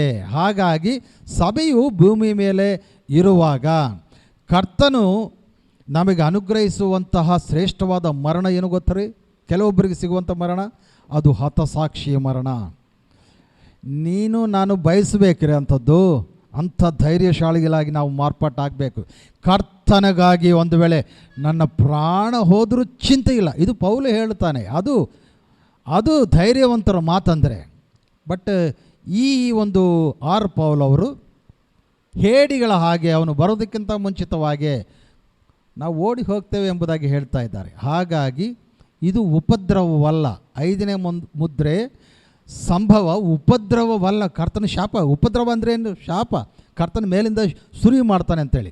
ಮನುಷ್ಯರಿಗೆ ಕರ್ತನ ಹೆಸರಿನಲ್ಲಿ ಸಿಗುವಂಥ ಮರಣ ಶಾಪವಲ್ಲ, ಅದು ಶ್ರೇಷ್ಠವಾದ ಭಾಗ್ಯ. ಅರ್ಥ ಆಗುತ್ತಾ ನಿಮಗೆ ನಾನು ಹೇಳ್ತಾ ಇರೋದು? ಕ್ರಿಸ್ತನಲ್ಲಿ ಸಾಯುವಂಥದ್ದು ಶ್ರೇಷ್ಠವಾದ ಭಾಗ್ಯ. ಯಾಕಂದರೆ ಅವನು ಸಿಂಹಾಸನದ ಮೇಲೆ ಕುಳಿತು ಶಾಶ್ವತ ಕಾಲ ಆಡಳಿತ ಮಾಡ್ತಾನೆ, ರಾಜ್ಯವು ಮಾಡ್ತಾನೆ. ಎಂಥ ಉತ್ತಮವಾದ ಸ್ಥಾನವಲ್ಲ. ಆ ಸ್ಥಾನವು ಪಡೆದುಕೊಳ್ಳಬೇಕಂದ್ರೆ ಸಾಧಾರಣ ವಿಶ್ವಾಸಿಯಾಗಿ ನೀನು ಮರಣ ಹೊಂದುವುದಾದರೆ ನೀನು ಸಾಧಾರಣ ವಿಶ್ವಾಸಿಯಾಗಿ ಶಾಶ್ವತ ಕಾಲದಲ್ಲಿ ಇರ್ತೇವೆ. ಆದರೆ ಕ್ರಿಸ್ತನಿಗಾಗಿ ಒಂದು ಪ್ರತ್ಯೇಕವಾದ ಸ್ಥಾನದಲ್ಲಿ ನೀನು ಇರುವುದಾದರೆ, ಜೀವಿಸುವುದಾದರೆ, ಪರಲೋಕದಲ್ಲಿ ಕೂಡ ನಿತ್ಯ ರಾಜ್ಯದಲ್ಲಿ ಒಂದು ಪ್ರತ್ಯೇಕವಾದ ಸ್ಥಾನ ನಮಗಿರುತ್ತೆ. ಹಾಗಾಗಿ 5ನೇ ಮುದ್ರ ಸಂಭವವು ಉಪದ್ರವವಲ್ಲ. ಇವರು ಹೇಳಿದ ಮಾತು ಅಲ್ಲಿಗೆ ನೀಗು ಹೋಯಿತು. 21 ಉಪದ್ರವಗಳಲ್ಲ, 21 ಉಪದ್ರವಗಳಲ್ಲ. ನಾನು ಹೇಳ್ತೀನಿ ಮುಂದೆ. ಅದು ಸತ್ಯವೇದವೇನು ಹೇಳ್ತಾ ಇದೆ, ಇವರು ಕತೆ ಹೇಳ್ತಾ ಇದ್ದಾರಲ್ಲ, ಅದನ್ನು ಹೇಳಲಿಕ್ಕೆ ನಾನು ಖಂಡಿತವಾಗಿ 7ನೇ ಪ್ರಶ್ನೆಗೆ ಹೋಗಬೇಕು. 7ನೇ ಪ್ರಶ್ನೆಗೆ ಸತ್ಯವೇದವು ಏನು ಹೇಳ್ತಾ ಇದೆ, ಈ ಉಪದ್ರವಗಳ ಬಗ್ಗೆ ಸತ್ಯವೇದವು ಏನು ಹೇಳ್ತಾ ಇದೆ, ಅದರ ಬಗ್ಗೆ ನಾವು ತಿಳ್ಕೊಳ್ಬೇಕಂದ್ರೆ ನಾನು 7ನೇ ಪ್ರಶ್ನೆಗೆ ಹೋಗಬೇಕು. ಹಾಗಾಗಿ 7ನೇ ಪ್ರಶ್ನೆಗಾಗಿ ಪೌಲ್ ಅವರು ಏನು ಮಾತನಾಡಿದ್ದಾರೋ ನಾವು ಕೇಳಿಸ್ಕೊಳ್ಳೋಣ. ದಯವಿಟ್ಟು ಬನ್ನಿ. ಸೊ 7 ವರ್ಷವನ್ನು ದೇವರ ವಾಕ್ಯ 2 ಭಾಗ ಮಾಡ್ತಾರೆ. ಹೆಂಗೆ 2 ಭಾಗ? ಮೊದಲನೆಯ 3.5 ವರ್ಷ, 2ನೇ 3.5 ವರ್ಷ. ಈಗ ಮೊದಲನೇ 3.5 ವರ್ಷದಲ್ಲಿ ಏನೇನು ಆಗಲಿಕ್ಕಿದೆ, 2ನೇ 3.5 ವರ್ಷದಲ್ಲಿ ಏನೇನು ಆಗಲಿಕ್ಕಿದೆ ಗಮನಿಸಬೇಕು. 7 ಮುದ್ರೆಗಳು, 7 ತುತ್ತೂರಿಗಳು, ಇದು 2 ಕೂಡಿಸಿ ಮೊದಲನೇ 3.5 ವರ್ಷ. ಮೊದಲನೇ 3.5 ವರ್ಷಕ್ಕೆ ದೇವರ ವಾಕ್ಯ ಹೇಳುತ್ತದೆ ಉಪದ್ರವ ಕಾಲ. ಯಾವ ಕಾಲ? ಈ 7 ಪಾತ್ರೆಗಳು ಮಾತ್ರ, ಇದು ಮಾತ್ರ ಎರಡನೇ 3.5 ವರ್ಷ. ಎರಡನೇ 3.5 ವರ್ಷಕ್ಕೆ ದೇವರ ವಾಕ್ಯ ಹೇಳುತ್ತದೆ ಮಹಾ ಉಪದ್ರವ ಕಾಲ. ಮೊದಲನೇ 3.5 ವರ್ಷ ಯಾವುದು? ಉಪದ್ರವ ಕಾಲ. ಎರಡನೇ 3.5 ವರ್ಷ ಮಹಾ ಉಪದ್ರವ ಕಾಲ. ಓಕೆ. ಅಂತ್ಯ ದಿನಮಾನಗಳಲ್ಲಿ ನಡೆಯುವಂತಹ 7 ವಾರದ ಕಾಲ, 1 ವಾರದ ಕಾಲ ಅಂದರೆ 7 ವರ್ಷದ ಕಾಲ. ಈ 7 ವರ್ಷದ ಕಾಲಗಳಲ್ಲಿ ಮೊದಲನೇ 3.5 ವರ್ಷ ಕಾಲ, ಎರಡನೇ 3 ವರ್ಷ ಕಾಲ ಎಂಬುದಾಗಿ ಎರಡನ್ನು ವಿಂಗಡಿಸಿ ಸತ್ಯವೇದ ಅದು ಹೇಳ್ತಾ ಇದೆ. ಪ್ರಕಟಣೆ ಗ್ರಂಥವು 11ನೇ ಅಧ್ಯಾಯದಲ್ಲಿ 12ನೇ ಅಧ್ಯಾಯದಲ್ಲಿ. ಓಕೆ, ಈ 2 ಭಾಗಗಳನ್ನು ವಿಂಗಡಿಸಿ ಈ ಆರ್ ಪೌಲ್ ಅವರು ಸ್ವಂತ ಕಲ್ಪನೆಯಿಂದ ಹೇಳುವಂಥ ಮಾತೇನೆಂದರೆ, ಮೊದಲನೇ ಭಾಗ ಉಪದ್ರವ ಕಾಲ, ಎರಡನೇ ಭಾಗ ಮಹಾ ಉಪದ್ರವ ಕಾಲ ಎಂಬುದಾಗಿ ಇವರೇ ಸ್ವಂತದಾಗಿ ಟೈಟಲ್ ಕೊಡ್ತಾ ಇದ್ದಾರೆ. ಅದಕ್ಕೆ ಸತ್ಯವೇದದ ಆಧಾರವೇನು? 7ನೇ ಪ್ರಶ್ನೆ. ನನ್ನ 7ನೇ ಪ್ರಶ್ನೆ ಏನೆಂದರೆ, ಈ ಉಪದ್ರವ ಕಾಲ, ಮಹಾ ಉಪದ್ರವ ಕಾಲ ಎಂಬುದಾಗಿ ಈ 2 ಭಾಗಗಳನ್ನು ಹೆಸರಿಟ್ಟು ಕರೆಯುವಂತಹ ಸಂಗತಿ ಸತ್ಯವೇದದಲ್ಲಿ ಎಲ್ಲಿ ಬರೆಯಲ್ಪಟ್ಟಿದೆ? ಅದರ ಹೆಸರದಲ್ಲ. ಸತ್ಯವೇದ ಇನ್ನೊಂದು ಟೈಟಲ್ ಕೊಡ್ತಾ ಇದೆ, ನಾನು ಹೇಳ್ತಾ ಇದ್ದೀನಿ. ಬಟ್ ಇವರು ಹೇಳ್ತಾ ಇದ್ದಾರೆ ಈ 7 ವರ್ಷ ಕಾಲದಲ್ಲಿ ನಡೆಯುವಂಥ ಸಂಭವಗಳು 21 ಉಪದ್ರವಗಳು ಎಂಬುದಾಗಿ ಹೇಳ್ತಾ ಇದ್ದಾರೆ. ಆದರೂ ಕೂಡ ಸುಳ್ಳು, ತಪ್ಪು. ಮುದ್ರೆಗಳ ವಿಷಯವು ನಾವು ಮುಂಬರುವಂತಹ ಎಪಿಸೋಡ್ನಲ್ಲಿ ಧ್ಯಾನ ಮಾಡೋಣ. ಈಗ ಸದ್ಯಕ್ಕೆ ನಾನು ತೆಗೆದುಕೊಳ್ಳುವಂಥ ಪ್ರಶ್ನೆಯಿಂದ ನಾನು ಮಾತನಾಡುವಂಥ ಅಂಶವೇನೆಂದರೆ, ಉಪದ್ರವ ಕಾಲ ಮತ್ತು ಮಹಾ ಉಪದ್ರವ ಕಾಲ. ಈ ಟೈಟಲನ್ನು ಈ 2 ವಿಭಾಗಗಳಿಗೆ ಇವರು ಇಟ್ಟಿದ್ದಾರಲ್ಲ, ಅದಕ್ಕೆ ವಾಕ್ಯಾಧಾರವು ಏನು? ವಾಕ್ಯಾಧಾರವಿಲ್ಲರಿ, ಇಲ್ಲ. ಹಾಗಾಗಿ ಪ್ರಿಯರೇ, ನಾನು ಇದನ್ನು ನಿಮಗೆ ವಿವರಿಸುತ್ತೇನೆ. ಚೆನ್ನಾಗಿ ಕೇಳಿಸ್ಕೊಳ್ರಿ. ತುಂಬ ಆಸಕ್ತಿಕರವಾದ ಮಾತುಗಳು ನಿಮ್ಮೊಟ್ಟಿಗೆ ನಾನು ಮಾತನಾಡುತ್ತೇನೆ. ಪ್ರಿಯರೇ, ಅಪೊಸ್ತಲ ಕೃತ್ಯಗಳು 14ನೇ ಅಧ್ಯಾಯ 22ನೇ ವಚನದಲ್ಲಿ ನಾವು ನೋಡುವಾಗ, ಅಲ್ಲಿ ಇಂಗ್ಲೀಷಲ್ಲಿ ನಾನು ಓದ್ತೇನೆ.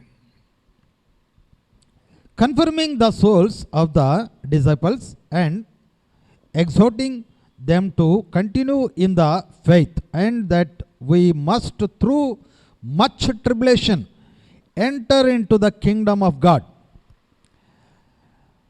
ಪ್ರಿಯರೇ, ಈ ಉಪದ್ರವ ಎಂಬ ಪದವನ್ನು ನಾವು ಇಂಗ್ಲೀಷ್ನಲ್ಲಿ ನೋಡುವಾಗ ಅಲ್ಲಿ ಟ್ರಿಬ್ಯುಲೇಷನ್ ಎಂಬುದಾಗಿದೆ. ಟ್ರಿಬ್ಯುಲೇಷನ್ ತೆಲುಗುದಲ್ಲಿ ಶ್ರಮಲು ಎಂಬುದಾಗಿದೆ. ಕನ್ನಡದಲ್ಲಿ ಉಪದ್ರವ, ಹಿಂಸೆ, ನಾನಾರ್ಥಗಳಿದೆ. ಸಂಕಷ್ಟಗಳು, ಸಂಕಟಗಳು ಎಂಬುದಾಗಿ ಅನೇಕ ಕಡೆ ಬರೆಯಲ್ಪಟ್ಟಿದೆ. ಡಿಫ್ರೆಂಟ್ ಬೈಬಲ್ಸ್ನಲ್ಲಿ ಇರುವಂಥ ಪದಗಳನ್ನ ನೋಡಿರುವಾಗ ಅಲ್ಲಿ ಹಿಂಸೆ, ಸಂಕಟಗಳು ಮತ್ತು ಶ್ರಮೆಗಳು, ಉಪದ್ರವಗಳು ಇವೆಲ್ಲದಕ್ಕೂ ಕೂಡ ಒಂದೇ ಹೆಸರು. ಅದನ್ನು ಇಂಗ್ಲೀಷ್ನಲ್ಲಿ ನಾವು ನೋಡುವಾಗ ಟ್ರಿಬ್ಯುಲೇಷನ್ ಶ್ರಮೆ. ಇವರು ಹೇಳಿದ ಪ್ರಕಾರ ಉಪದ್ರವ, ಶ್ರಮೆ. ಮೊದಲನೇದಾಗಿ ನೀವು ಅದನ್ನು ಅಂಡರ್ಲೈನ್ ಮಾಡಿಕೊಳ್ಳ್ರಿ. ಕೆಲವೊಂದು ವಿಷಯಗಳಲ್ಲಿ ನಮಗೆ ಗೊಂದಲ ಇರುವಾಗ ಖಂಡಿತವಾಗಿ ನಾವು ಮಾಡಬೇಕಾಗಿರುವಂಥ ಪರಿಶೀಲನೆಯಲ್ಲಿ ಮುಖ್ಯ ಭಾಗವೇನೆಂದರೆ, ನಾವು ಮೂಲ ಭಾಷೆಗೆ ಹೋಗಬೇಕು. ಹಳೆಯ ಒಡಂಬಡಿಕೆಯಾದರೆ ಹೆಬ್ರಿ ಲ್ಯಾಂಗ್ವೇಜ್ಗೆ ಹೋಗಬೇಕು. ಯಾಕಂದರೆ ಸತ್ಯವೇದವು ಹಳೆ ಒಡಂಬಡಿಕೆ ಹೆಬ್ರಿ ಭಾಷೆಯಲ್ಲಿ ಬರೆಯಲ್ಪಟ್ಟಿದೆ, ಹೊಸ ಒಡಂಬಡಿಕೆ ಗ್ರೀಕ್ ಭಾಷೆಯಲ್ಲಿ ಬರೆಯಲ್ಪಟ್ಟಿದೆ. ಹಾಗಾಗಿ ನಾವು ಪದಗಳ ಅರ್ಥವು ಸರಿಯಾಗಿ ಅರ್ಥ ಮಾಡಿಕೊಳ್ಳಬೇಕಂದ್ರೆ ನಾವು ಮೂಲ ಭಾಷೆಗೆ ಹೋಗಬೇಕು. ಹಾಗಾಗಿ ಬನ್ನಿ ಮೂಲ ಭಾಷೆಯಲ್ಲಿ ನಾವು ನೋಡೋಣ ಪದವು ಏನಂತ ಬರೆಯಲ್ಪಟ್ಟಿದೆ ಎಂಬುದಾಗಿ. ಕ್ಲಿಪ್ಸಿಸ್ ಎಂಬುದಾಗಿ ಬರೆಯಲ್ಪಟ್ಟಿದೆ.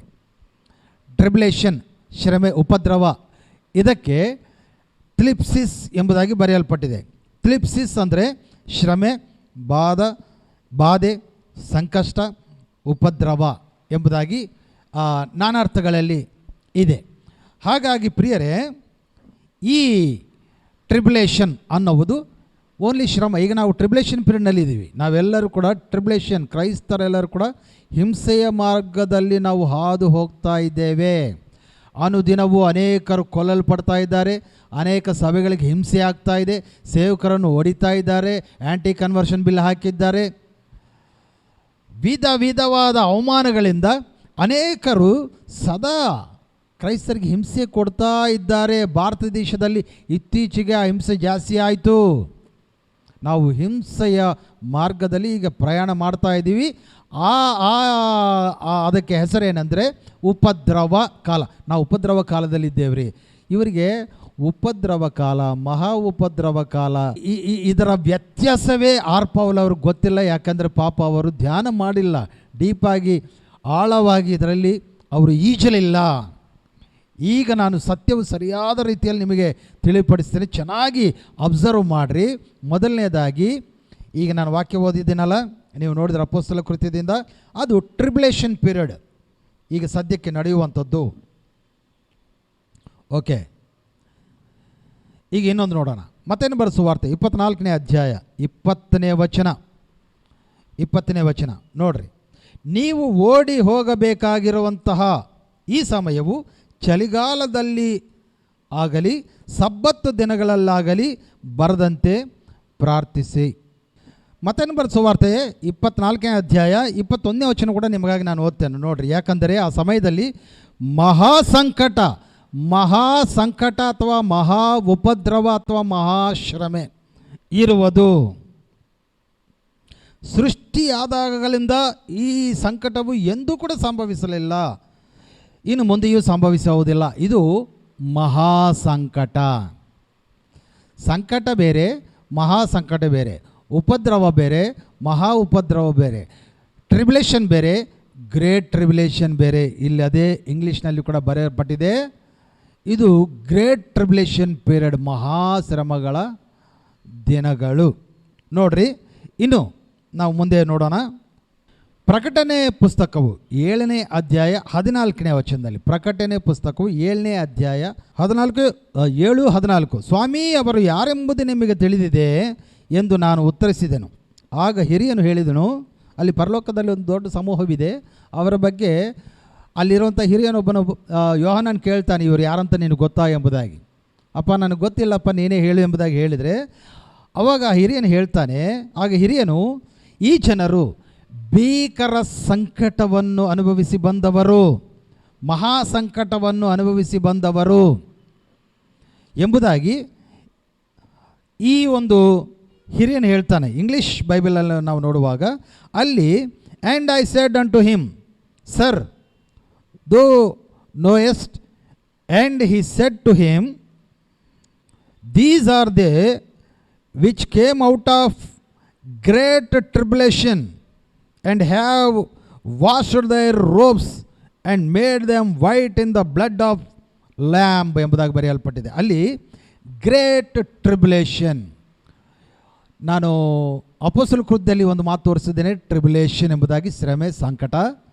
ಅದು ನಾವು ಅನುಭವಿಸ್ತಾ ಇದ್ದೀವಿ. ಅಪೊಸ್ತಲ ಕಾಲದಲ್ಲಿ ಇತ್ತು, ಈಗಲೂ ಕೂಡ ಅದು ಇದೆ. ಅದು ಸಾಧಾರಣ ಶ್ರಮೆ, ಸಾಧಾರಣ ಹಿಂಸೆ. ಬಟ್ ಇಲ್ಲಿ ನಡೆಯುವಂಥದ್ದು ಎಲ್ಲಿ?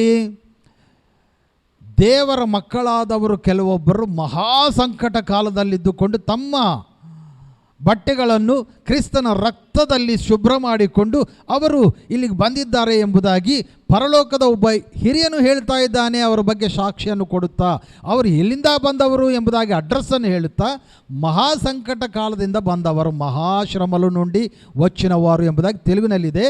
ಇಂಗ್ಲೀಷ್ನಲ್ಲಿ ಗ್ರೇಟ್ ಟ್ರಿಬ್ಯುಲೇಷನ್. ಗ್ರೀಕ್ ಭಾಷೆಯಲ್ಲಿ, ಮೂಲ ಭಾಷೆಯಲ್ಲಿ ಏನು ಬರೆಯಲ್ಪಟ್ಟಿದೆ ಅದನ್ನು ಕೂಡ ಒಂದು ಸಲ ನೋಡೋಣ ಬರ್ರಿ. ತ್ಲಿಪ್ಸಿಸ್ ಅಂದರೆ ಟ್ರಿಬ್ಯುಲೇಷನ್, ಮಹಾಶ್ರಮೆ ಅಥವಾ ಗ್ರೇಟ್ ಟ್ರಿಬ್ಯುಲೇಷನ್. ಗ್ರೇಟ್ ಎಂಬ ಪದ ಮೂಲ ಭಾಷೆಯಾದ ಗ್ರೀಕ್ ಭಾಷೆಯಲ್ಲಿ ಮೆಘಾಲ್ ತ್ಲಿಪ್ಸಿಸ್ ಎಂಬುದಾಗಿ ಬರೆಯಲ್ಪಟ್ಟಿದೆ. ಹಾಗಾಗಿ ಟ್ರಿಬ್ಯುಲೇಷನ್ ಬೇರೆ, ಗ್ರೇಟ್ ಟ್ರಿಬ್ಯುಲೇಷನ್ ಬೇರೆ.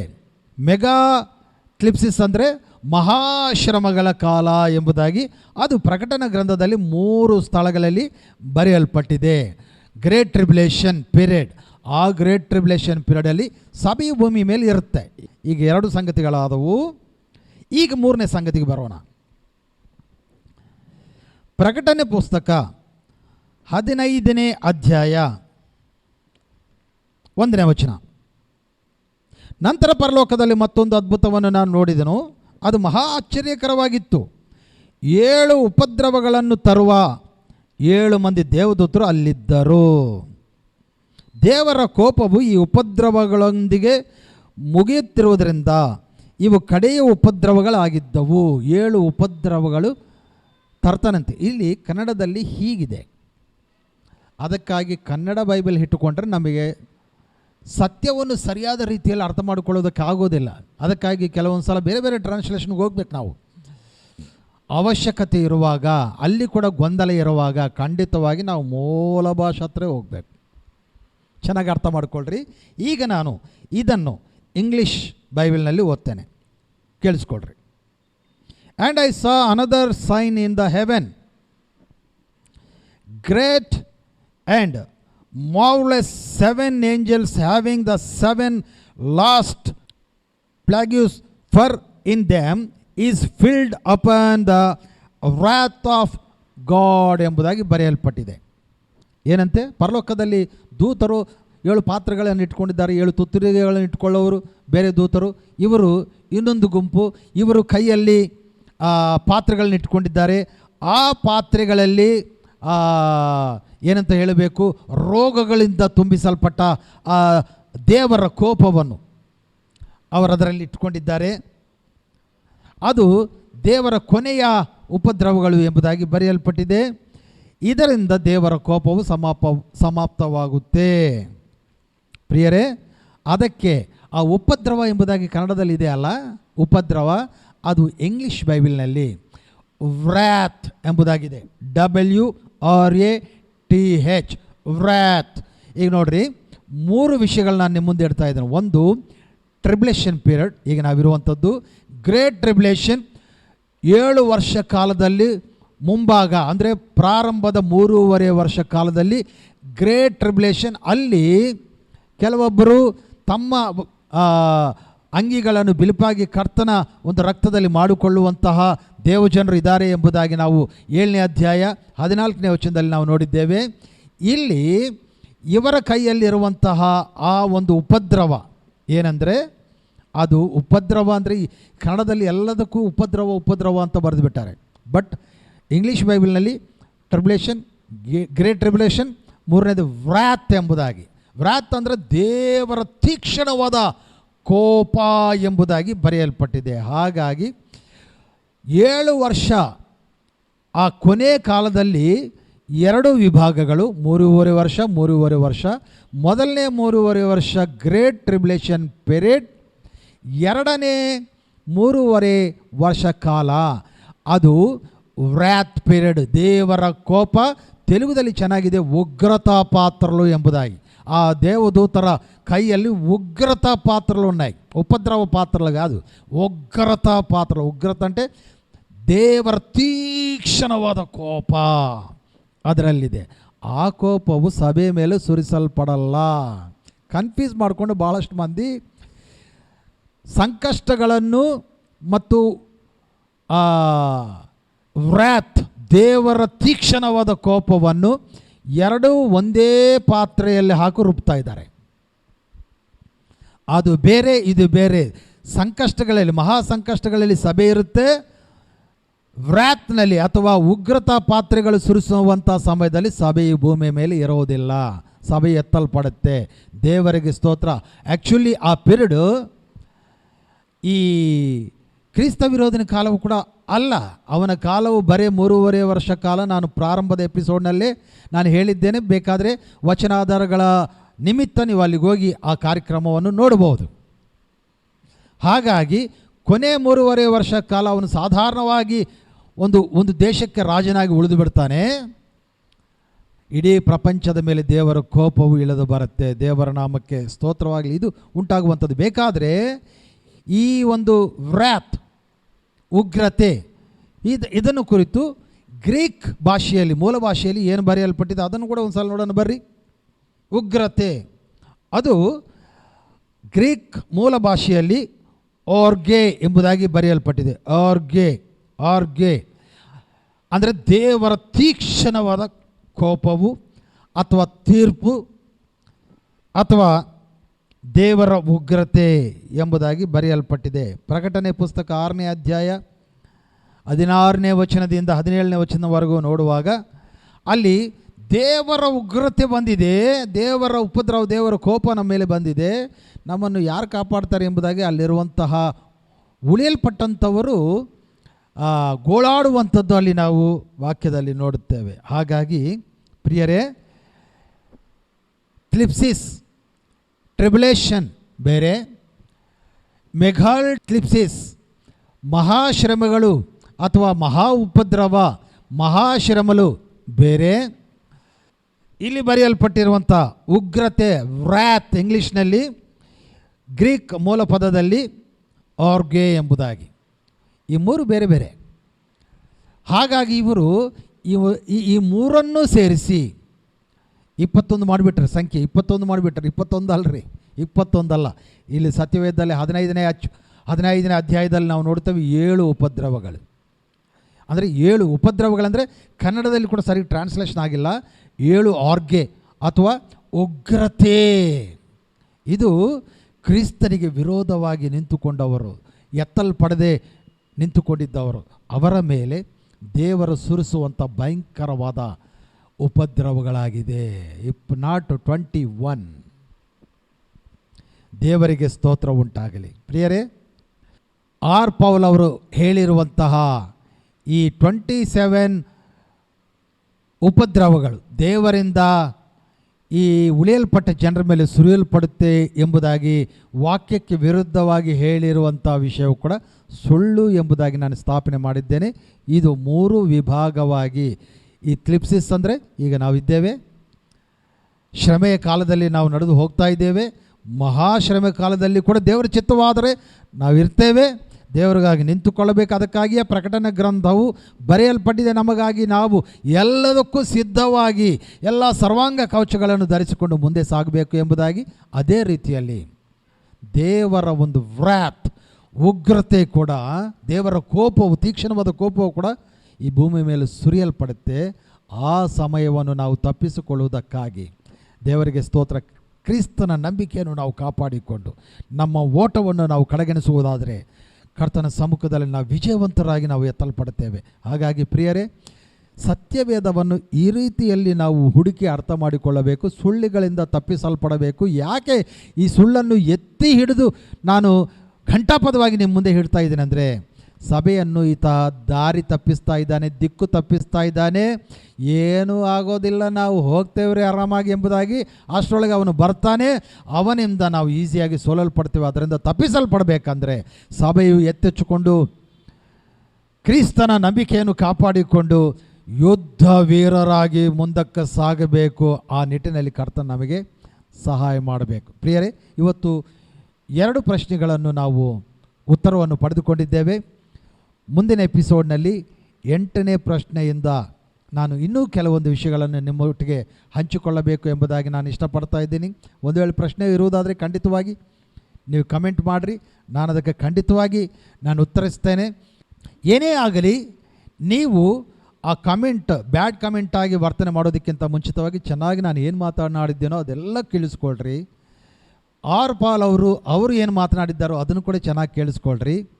ನಾನು ಸತ್ಯವೇದಕ್ಕೆ ವಿರುದ್ಧವಾಗಿ ಏನಾದರೂ ಮಾತನಾಡಿರೋದಾದರೆ ದಯವಿಟ್ಟು ಅದನ್ನು ಕೂಡ ನನಗೆ ತಿಳಿಸಿ. ಖಂಡಿತವಾಗಿ ಒಂದು ವೇಳೆ ನಿಮ್ಮ ಮೂಲಕ ನಾನು ತಿದ್ದುಕೊಳ್ಳುವಂಥ ಅವಕಾಶ ಇರೋದಾದರೆ ಅದನ್ನು ಖಂಡಿತವಾಗಿ ನಾನು ಮಾಡ್ತೇನೆ. ಬಟ್ ನಿನಗೆ ವಾಕ್ಯ ಗೊತ್ತಿಲ್ಲ, ನೀನು ಬೈಬಲ್ ಚೆನ್ನಾಗಿ ಓದು, ನಿನಗೇನೂ ಗೊತ್ತಿಲ್ಲ ಎಂಬುದಾಗಿ ಡೈರೆಕ್ಟ್ ಸ್ಟೇಟ್ಮೆಂಟ್ಸ್ ಕೊಡೋದ್ರಿಂದ ನೀವು ಸೋತು ಹೋಗ್ತಾ ಇದ್ದೀರಿ, ನೀವು ಫ್ರಸ್ಟ್ರೇಷನ್ಗೆ ಒಳಗಾಗ್ತಾ ಇದ್ದೀರಿ ಎಂಬ ವಿಷಯವು ನನಗೆ ಗೊತ್ತಾಗಿ ನಾನು ಸಂತೋಷ ಪಡ್ತೇನೆ ಬಿಟ್ಟು ನಾನು ಯಾವ ಕಾರಣಕ್ಕೂ ಕೂಡ ದುಃಖ ಪಡೋದಿಲ್ಲ. ಒಂದು ವಿಷಯಕ್ಕೆ ದುಃಖ ಪಡ್ತಾ ಇದ್ದೀನಿ, ಏನೆಂದರೆ ದೇವರ ನಿಮ್ಮ ಕಣ್ಣುಗಳನ್ನು ಇನ್ನೂ ತೆರೆಯ ಮಾಡಿಲ್ಲ. ಕರ್ತನ ನಿಮ್ಮ ಕಣ್ಣುಗಳು ತೆರೆ ಮಾಡಲಿ ಎಂಬುದಾಗಿ ನಾನು ಅನುನಿತ್ಯವೂ ನಿಮಗಾಗಿ ಪ್ರಾರ್ಥನೆ ಮಾಡ್ತೇನೆ. ಇದೇನ ಈ ಕಾರ್ಯಕ್ರಮವನ್ನು ನೋಡಿದರೆ ದಯವಿಟ್ಟು ಎಲ್ಲವನ್ನು ಪರೀಕ್ಷೆ ಮಾಡಿರಿ, ಸತ್ಯದೊಳಗೆ ಬರ್ರಿ, ಇಂಥ ಸುಳ್ಳು ಬೋಧನೆಗಳಿಂದ ನೀವು ಹೊರಗೆ ಬರ್ರಿ. ಆರ್ ಪೌಲ್ ಅವರಿಗೆ ನನಗೆ ಯಾವ ದ್ವೇಷ ಇಲ್ಲ, ನಾನು ಎಂದಿಗೂ ಅವರು ನೋಡಿಲ್ಲ. ಬಟ್ ಅವರು ಹೇಳುವ ಬೋಧನೆಯ ಮೇಲೆ ನನ್ನ ಫೈಟ್, ನನ್ನ ಯುದ್ಧವಾಗಿದೆ. ಹಾಗಾಗಿ ದೇವರ ನಾಮಕ್ಕೆ ಸ್ತೋತ್ರವಾಗಲಿ. ಈ ಕಾರ್ಯಕ್ರಮವನ್ನು ಈ ದಿನಕ್ಕೆ ನಾನು ಮುಕ್ತಾಯ ಮಾಡ್ತಾ ಇದ್ದೀನಿ.